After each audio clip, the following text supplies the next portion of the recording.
The major difference between other tactics games and King's Bounty is that King's Bounty focuses not on unit versus unit, but on army versus army combat.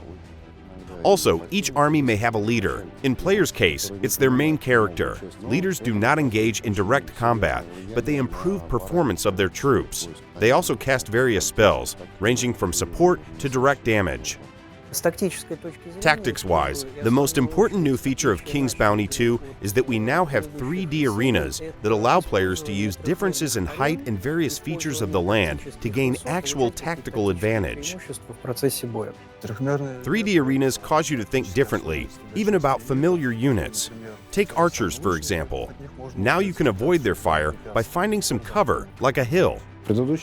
In previous games, it worked differently.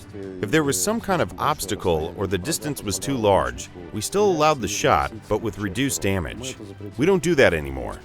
If archers don't have a line of fire, they can't shoot. When we create arenas, we work hand in hand with game designers to make sure that we deliver great gameplay experience as well as great visuals. It all begins with game designers who create arena prototype using basic hexes that denote height difference, terrain obstructions, line of sight, and so on. Otherwise, it's basically a blank that we need to dress up and fit into the environment. Sometimes it requires a lot of creativity because we can't deviate from the given prototype. But if we encounter some significant problem that we can't solve without deviating from the prototype, game designers are always willing to listen and work together to make sure that arena will be both interesting to play and look good. So we have a great teamwork. One of our most recent features is the ability to receive aid from allies in the battle. It means that if you complete certain quests, you get some additional troops for the duration of the battle. Of course, those troops depend on what faction you decided to ally with, what quest did you complete, and what moral choices you've made. For example, there's a quest about a gang at the old outpost. The player must pass through the outpost, and if they fulfill certain conditions, they'll get an allied unit that will spawn close to enemy archers and keep them occupied. So the player will get a tactical advantage and will be able to assault the bridge without suffering losses from enemy arrows. We try to make a rather flexible system because we want players to regularly change the composition of their army, taking specific units for specific fights to solve the tactical puzzles we've prepared for them. For example, we have undead units, and some of them have very high resistance to long-range attacks, so you can't hang back and exchange shots with them. They will inevitably outshoot you. Before a fight begins, players will see the composition of the enemy army and can look up enemy stats, abilities, and so on. They can choose not to start the fight, change the composition of their army, and only then engage in battle. Undead belong to a different ideal than Nostria units, and they won't get along well. But sometimes they're very useful. For example, in the aforementioned outpost arena, if you don't have the ally unit, you should get as many skeleton archers as possible. With their resistance to long-range attacks, they will let you turn the tables on the bandits at the old outpost. From the very beginning, we've made a decision that units will improve over the course of the game, so players would be able to keep even their starting units for a long time, if they want to. To do that, we have the Battle Experience system. Experience leads to increase in basic stats, so when the unit levels up, it gets more armor, and it will inflict more damage. It mostly applies to all units. Some units, especially high-tier ones, will get other benefits as well. Higher-level units will increase the strength of their active and passive abilities. Some may even gain new abilities on level up.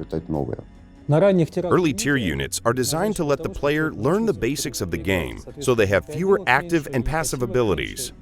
So it's easier for the player to learn how to command these types of units and how to combine their abilities effectively. On the other hand, late-game units are intended for players who know the game and know how to get the most out of its mechanics.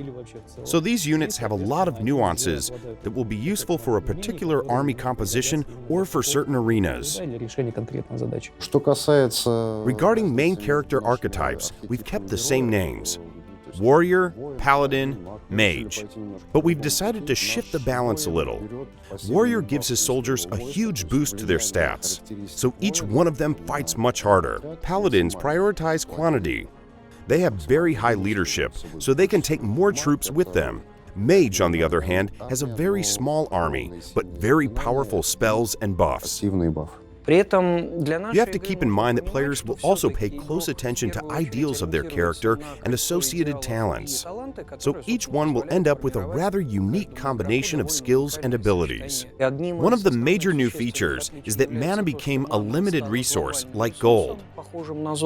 So you can spend all of it and be left with nothing. It doesn't regenerate by itself. You can only buy it, find it, or loot it. Mana became a finite resource for story reasons. Mana is the life force of this world. It's energy, it's warmth. The world of Antara is dying. It's getting colder, which leads to the appearance of blight. And the first sign of it is that mana became finite. Second major difference is that now you don't need crystals to learn and upgrade your spells. To learn a spell, first you need to find a teacher. There are a few of them all over the world. Some of the most powerful spells will also require you to complete a quest. In Katauri's game, there were 3 schools of magic with distinct ideology, like chaos and order. In our game, schools of magic are based on elements. There are 8 basic elements in the world of Antara, and each school of magic has access to 2 of them. For example, we have School of Light and Life.